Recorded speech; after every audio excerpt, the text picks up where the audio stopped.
혹시 외로우신가요? 조금 고통스러운 시간들을 보내고 계시나요? 혹은 이상하게 삶이 텅 빈 느낌 같은 것은 있으신가요? 세상 사람들은 그것을 허무하다 그러는데 여러분도 혹시 허무하다 생각해 보신 적 있으신가요? 아니면 왠지 내 삶에 아무것도 없는 듯한 공허감을 느껴보시기도 하셨나요?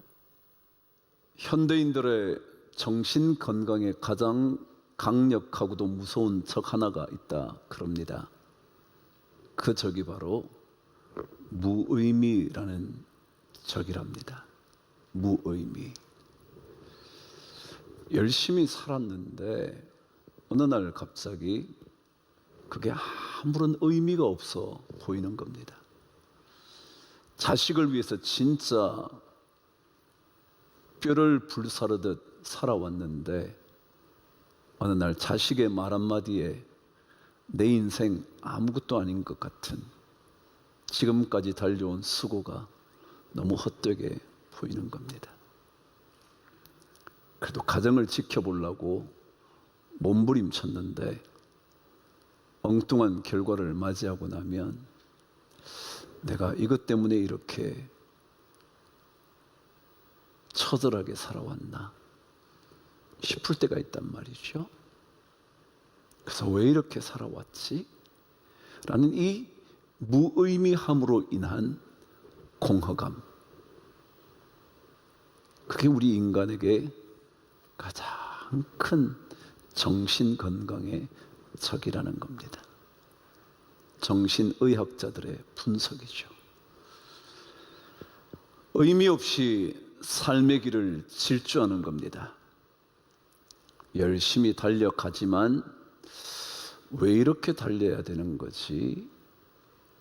단순히 조금 더 큰 집 얻기 위해서 자식 공부 조금 더 잘 시켜보려고 남들에게 그래도 손가락질 당하지 않고 싶어서 열심히 달려왔는데 인생이 고작 이것뿐일까 생각이 드는 때가 있단 말이죠. 여러분과 제가 지난 시간에 이어 오늘 말씀을 나누는 사이에 다루지 않은 본문이 있습니다. 그 다루지 않은 본문의 핵심 내용이 뭐냐 하면 모든 피조물들이 탄식하고 있다라는 겁니다. 여러분을 포함한 전 세계가 탄식하고 있다. 어쩌면 무의미 때문에요. 어쩌면 공허함 때문에요. 어쩌면 왜 이렇게 살았나 억울함 때문에요. 탄식함이 있다는 거예요. 이 탄식함으로 말미암아 그들이, 이 피조물이 하나님의 아들들의 나타남을 고대하고 있대.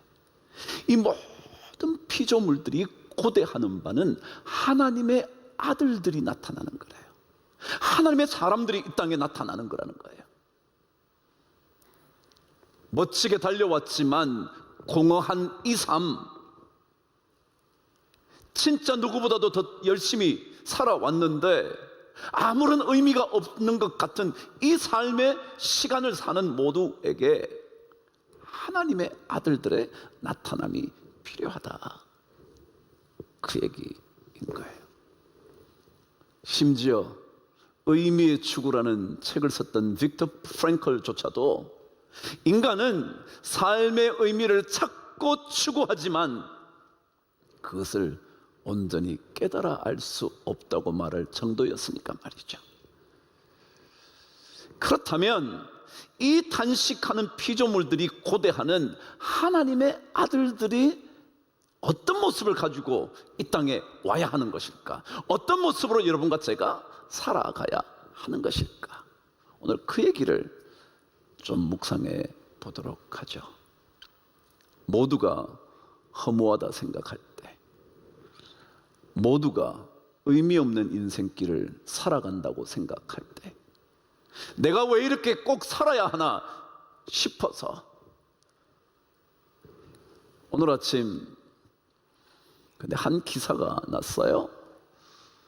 20대의 여인이 한강에 투신하려고 올라가던 그 찰나에 차를 타고 가던 사람이 발견하곤 그녀를 구해냈다죠. 뛰어내리는 찰나에 그녀를 잡고 내렸는데 계속 그녀는 울기만 하더래요.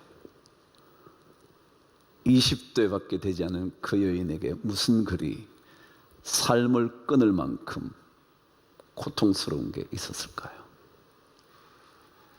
무엇이 그녀로 하여금 더 이상 살고 싶지 않게 한 걸까요? 그 차가운 강물에 몸을 던지려고 생각했을까요? 여러분, 이 모든 피조물의 세계는 탄식하고 있어요. 그 탄식의 세상 속에서 하나님의 아들들의 나타남을 고대한다는데 여러분과 저는 어떻게 이 세상에 나타나야 할 건가? 오늘 몇 가지 한번 묵상하죠. 24절 저와 함께 말씀을 읽겠습니다. 시작. 우리가 소망으로 구원을 얻었음에 보이는 소망이 소망이 아니니 보는 것을 누가 바라리요? 그랬습니다. 여러분, 오늘 성경은 사도 바울의 독특한 표현 하나로 시작됐습니다. 우리가 소망으로 구원을 얻었음에 라고 기록한 겁니다. 우리는 뭘로 구원을 얻는데요? 믿음으로 구원을 얻는데요. 우리가 믿음으로 구원을 얻었음에라고 말해야 되는데 왜 사도 바울은 소망으로 구원을 얻었음에라고 말하고 있는 걸까요?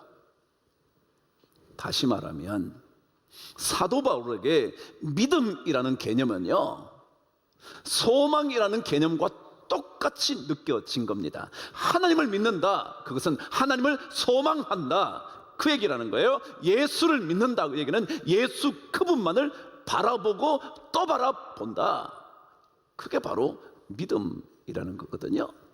그러니까 믿음이라는 낱말 그 자체는 이미 소망하고 있다라는 거예요.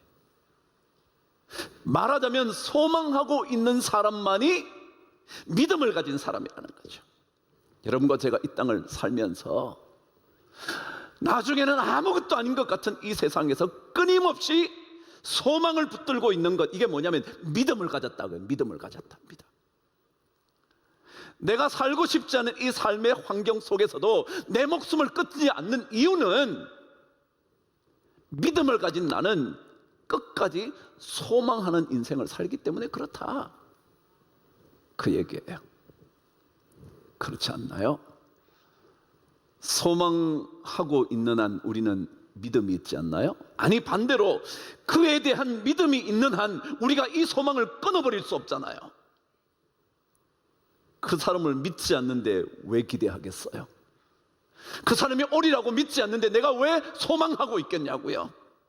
그러니까 소망한다는 그 자체는 이미 믿음의 사람이다 라는 뜻일 것이고, 믿음이 있다 라는 말은 아직까지도 소망의 끈을 놓치고 있지 않다, 그 말일 거라고요. 무의미의 시대를 사는 여러분과 저에게 소망하는 바가 없다면, 이 믿음이 없다면 우리는 구원 얻을 수 없다는 거죠. 구원 받을 수가 없다는 겁니다. 그 구원의 소망이 여러분과 저에게 있어야 이 세상이, 이 피조물이 기대하고 고대하는 하나님의 아들들의 모습으로 여러분과 제가 나타날 수 있다는 거죠. 그렇다면 소망이라는 것의 특징이 뭘까? 하나님의 사람들은 소망을 품고 산다는데, 믿음의 사람이라는데, 소망으로 구원을 받은 사람이라는데 그들의 특징이 뭔가? 그들의 특징이, 저와 함께 다시 24절 읽으면서 첫 번째 묵상해 보도록 하죠. 시작. 우리가 소망으로 구원을 얻었음에 보이는 소망이 아니니 보는 것을 누가 바라리요. 무슨 얘기 같으세요? 여러분, 소망이라는 것은 이미 보이지 않는 것, 그것과 연결되어 있다는 거죠. 그래서 소망이 있는 사람은 보이지 않아도 포기하지 않고 끝까지 소망을 품고 있는 거예요. 보이지 않아도 포기하지 않는 것, 이게 소망의 사람의 특징이라는 거예요. 그게 믿음의 사람이라는 거예요. 안 보이는데, 해결될 게 없는데, 해결되는 게 없는데, 그럼에도 불구하고 이 소망을 절대로 놓치지 않는 사람, 그 사람이 소망의 사람이다. 우리는 보이지 않으면 늘 그것으로 끝인 줄 아는 인생들 아닌가요? 그러다 보니까 자꾸만 보이는 것에만 관심을 갖고 사는 거예요. 왜 사람들이 의미가 없어지는 줄 아세요? 그것은요, 보이는 것에만 인생을 걸고 살기 때문에 그래요. 그래서 조금만 보이지 않으면 소망을 끊어버려요. 이 사람에게 조금만 보이는 무언가가 없으면 그만두고 싶어요. 가정에서도요, 변화가 조금만 일어나지 않으면 우리가 이 삶을 왜 살아야 되나 무의미로 자꾸 간다고요. 근데 우리는 보이지 않아도 포기하지 않아요. 눈앞에 보이는 것만 꿈꾸고 살면 포기하게 돼요. 왜요? 이 땅에는 우리 뜻대로 안 되는 게 참 많거든요. 여러분의 원하는 대로 이루어지지 않는 게 너무 많거든요. 어쩌실래요? 그러면 그 원하는 것이 눈앞에 보이지 않으면 우리는 그냥 소망의 끈을 놓쳐버리거든요. 그럼 끝인 거예요. 그러면 더 이상 인생을 살고 싶지가 않죠. 여러분, 보이는 돈을 추구하고 살았기 때문에 보이는 것이 채워지든 채워지지 않든 그게 아무 의미가 없는 거예요. 보이는 돈, 자식의 성공, 우리 사업의 번성, 이 보이는 것만 붙들고 살면요, 어느 날 이루고 나도 이게 뭐지? 여러분, 꼭 못 이뤄서 사람들이 무의미하다 생각하지 않아요. 다 이뤘어요. 자식도 좋은 대학 갔어요. 그런데 허무한 거예요. 왜? 자식의 좋은 대학 가는 것에만 인생을 걸고 살았거든요. 그러니까 보이는 것에만 우리 인생을 걸면 그것으로 우리 인생은 소망이 사라져버려요. 의미가 없어져요. 신앙은 끊임없이 보이지 않음에도 불구하고 계속하는 거예요. 삶을 끊어버리고 싶을 만큼 내 눈앞이 캄캄해도요, 우리는 그러지 않아요. 그럴 수 없죠. 왜요? 우리는 믿음의 사람인데요. 우리는 믿음으로 구원을 받는데요. 우리는 끊임없이 소망함으로 구원의 경험을 하게 되는데요. 사도 바울이 빌립보서에 말한 것처럼 날마다 구원을 이루는데요, 두렵고 떨림으로 날마다 구원을 이루어 가는데요, 날마다 그 구원을 경험하는데요. 소망의 사람, 믿음의 사람이 그런데요. 여러분, 눈앞의 것만 너무 쳐다보지 마십시다. 눈앞의 것만을 위하여 인생을 질주하게 만들지 마십시오. 그러면 그것이 여러분을 무의미로, 마침내 공허함으로, 마침내 허무함으로, 마침내 어쩌면 죽음에까지 이르게 할지도 몰라요. 원래 믿음이라는 것은요, 보이지 않는 데서 출발하는 거예요. 안 보이는 데서 출발하는 거예요. 늘 말씀드리지만 아브라함에게 보이지 않는 그 땅을, 이스라엘 백성에게 보이지 않는 젖과 꿀의 그 땅을, 보이지 않는 것에 끊임없이 우리의 눈을 주목하게 하고, 그래서 마침내 언제인가 그때가 되면 그것을 보게 되는 그 믿음, 그 소망이라는 거죠. 그래서 이 소망이라는 것은 보이지 않는 것을 계속 소망하기 때문에 이것이 필요하다는 거예요. 두 번째, 소망의 특징이에요. 25절입니다. 시작. 만일 우리가 보지 못하는 것을 바라면 참음으로 기다릴지니라. 설명 안 해도 아시겠죠? 소망의 사람은 뭐 한다고요? 기다린다고요. 조금 더 기다려주는 거죠. 안 될 것 같아서 여기서 끝내는 게 좋지, 그래도요 또 기다리는 거예요. 자식의 변하지 않는 모습을 보고 또 기다리는 거예요. 우리 그렇지 않나요? 자식 위에 정말 땀을 흘렸는데 자식에게 무시당할 때 이거 왜 이러는 거지? 그런 생각 안 하나요? 아직 젊은이들은 모를지 모르겠네요. 다 장성한 자식을 데리고 살면요, 내가 이런 자식을 위해서 내가 이렇게 수고했나 싶을 때 있지 않나요?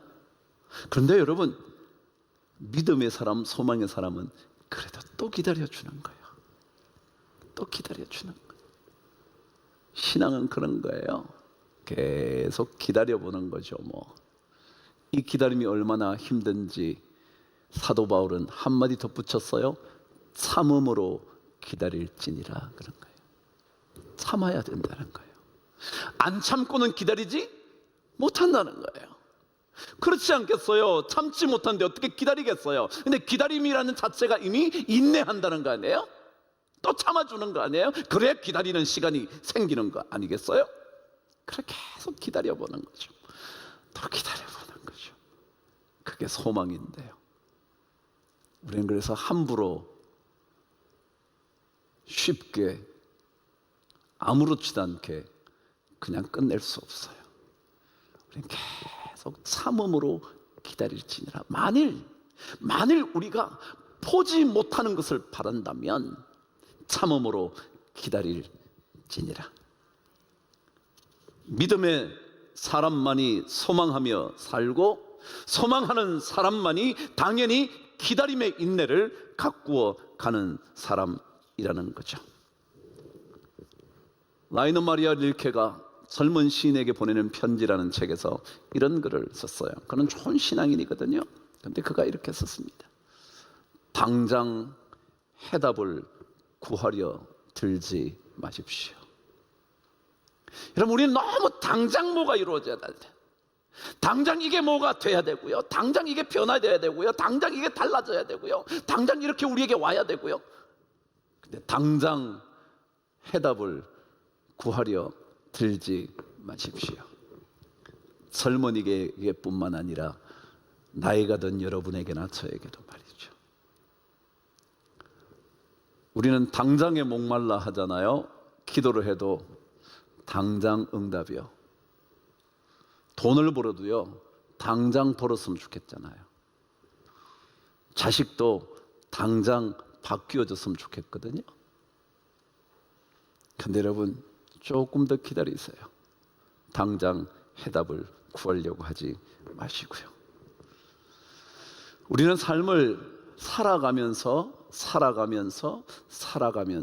몸으로 자꾸 깨닫는 거예요. 그래서 어른이 소중한 거죠. 젊은이들은 아직까지 살아보지 않아서요, 말로만 알거든요. 그런데 나이가 들면 삶으로 알게 돼요. 그런 삶의 시간을 더 계속 하는 거예요. 70이 되어도 80이 되어도. 그게 신앙, 믿음의 사람, 소망이라는 거예요. 지금 다 얻으려고 하지 말고 소망을 품고 사세요.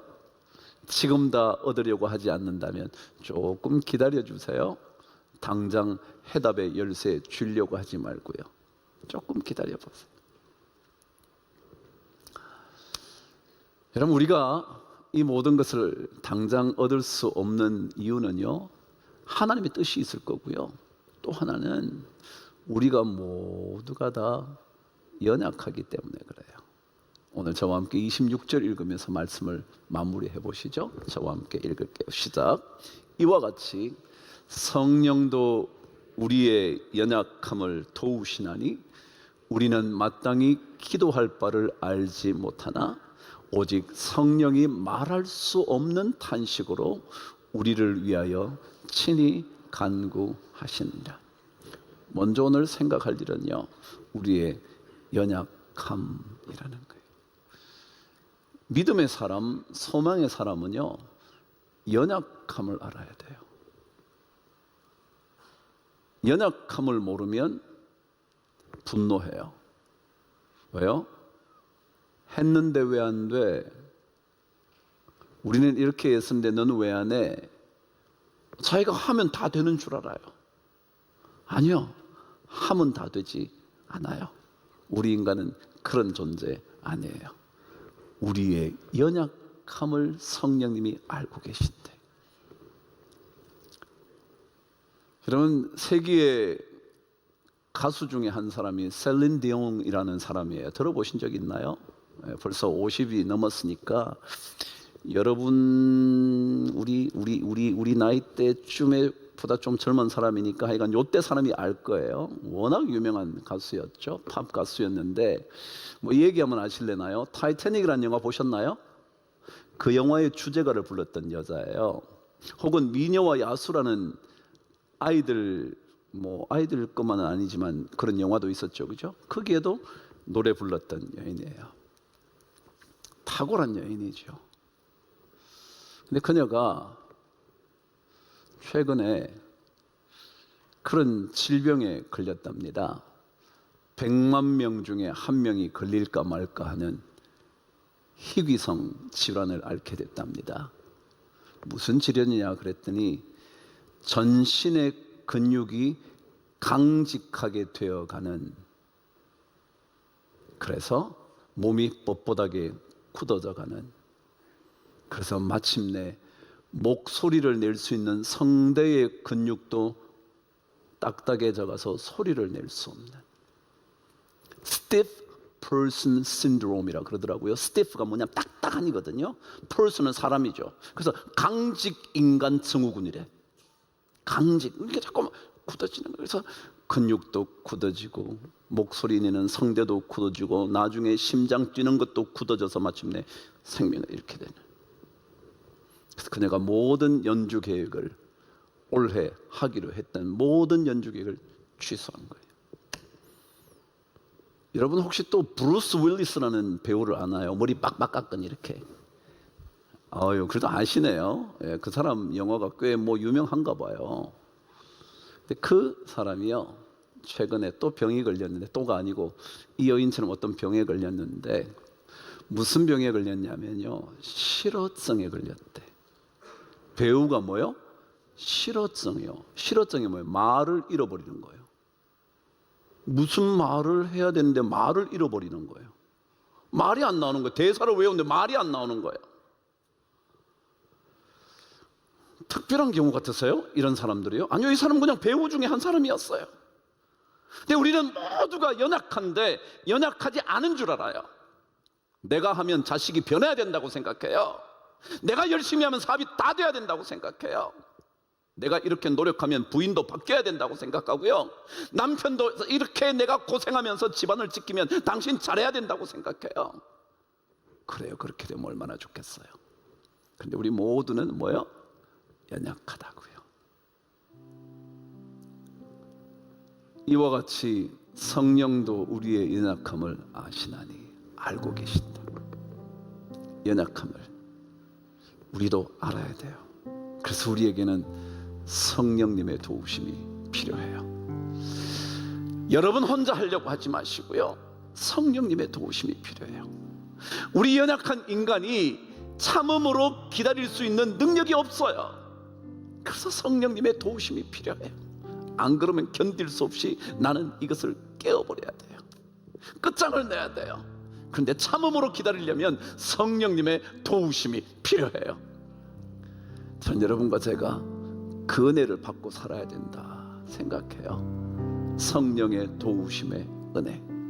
우리의 연약함을 알고 그분의 도우심이 없으면 안 되는 줄 아는 이 성령의 도우심의 은혜를 여러분과 제가 꼭 받아야 돼요. 그래야 우리는 믿음의 길, 소망의 길을 포기하지 않고 걸어갈 수 있기 때문에 그래요. 이 은혜 여러분 모두에게 넘치게 되기를 주의 이름으로 축복합니다.